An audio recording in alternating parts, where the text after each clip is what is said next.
ঠিক আছে। সো এবার আমরা যে অপারেটরটা নিয়ে আলোচনা করব that is nothing but hour Cartesian product. ঠিক আছে, কার্টেসিয়ান প্রোডাক্ট। আর এটাকে আমরা কিভাবে ডিনোট করি? ক্রস সাইন দিয়ে ডিনোট করি। ঠিক আছে, তো কিভাবে আমরা কার্টেসিয়ান প্রোডাক্ট করি? ফর এক্সাম্পল, আচ্ছা দাঁড়াও আগে দেখি একটা second whether it is visible or not. Yeah, তো ধরো বেসিক্যালি আমার কাছে একটা টেবিল আছে লাইক দিস এ, যেটা হচ্ছে তোমার A1 আর A2।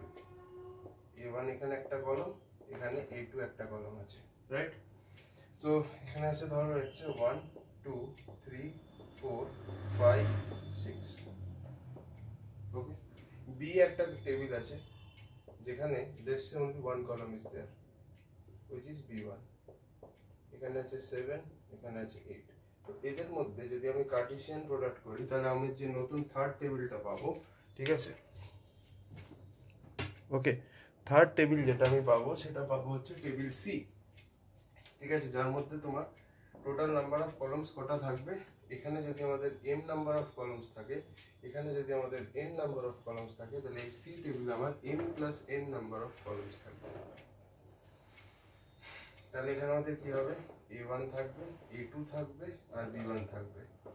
ঠিক আছে, m plus n number of columns থাকবে। তো এবার কিভাবে থাকবে দেখো, প্রথমে A1 A2 যে ফার্স্ট টাপেলটা সেটা একবার এর সাথে যাবে, দেন A1 A2 ফার্স্ট টাপেলটা এর সাথে যাবে, তারপর A1 A2 সেকেন্ড টাপেলটা এর সাথে যাবে, A1 A2 সেকেন্ড টাপেলটা এর সাথে যাবে, A1 A2 থার্ড টাপেলটা এর সাথে যাবে, A1 A2 থার্ড টাপেলটা এর সাথে যাবে।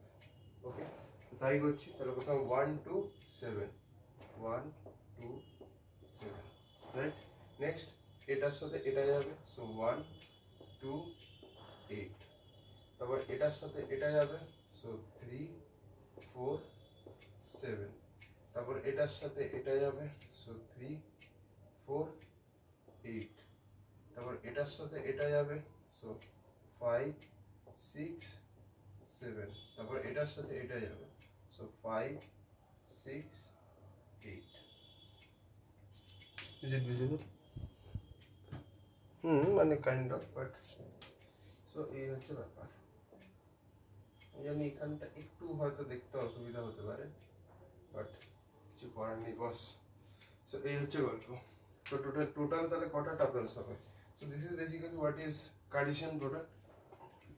তো যদি টোটাল টাপেলস কটা হবে, এটা একটা কোয়েশ্চেন আসে কার্টেসিয়ান প্রোডাক্ট করার পরে। তো দেখো ম্যাক্সিমাম দু রকমের হয়, একটা হচ্ছে ম্যাক্সিমাম কটা টাপেল হতে পারে, আর একটা হচ্ছে মিনিমাম কটা টাপেল হতে পারে। ঠিক আছে, তো বেসিক্যালি দেখো ম্যাক্সিমাম তোমার কটা টাপেল হবে? যদি ধরো তোমার এ তে m খানা টাপেল থাকে আর বি তে n খানা টাপেল থাকে, তো তাহলে আমার ম্যাক্সিমাম টাপেল আসবে হচ্ছে m ইন্টু n। মিনিমাম কটা টাপেল আসবে? দেখো দুটো কেস হতে পারে, আইদার এ তে n নাম্বার অফ টাপেল আছে আর n এ একটাও টাপেল নেই, 0। ঠিক আছে, এরকম একটা হতে পারে।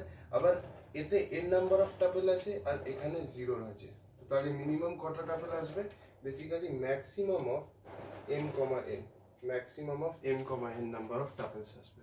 ঠিক আছে, ম্যাক্সিমাম। ঠিক আছে, ম্যাক্সিমাম অফ m, n মানে এখানে যে কটা টাপেল আছে আর এখানে যে কটা টাপেল আছে দুটোর ম্যাক্সিমাম যেটা হবে সেই নাম্বার অফ টাপেলস আসবে মিনিমাম এখানে। ঠিক আছে, so this is about the Cartesian product. ঠিক আছে।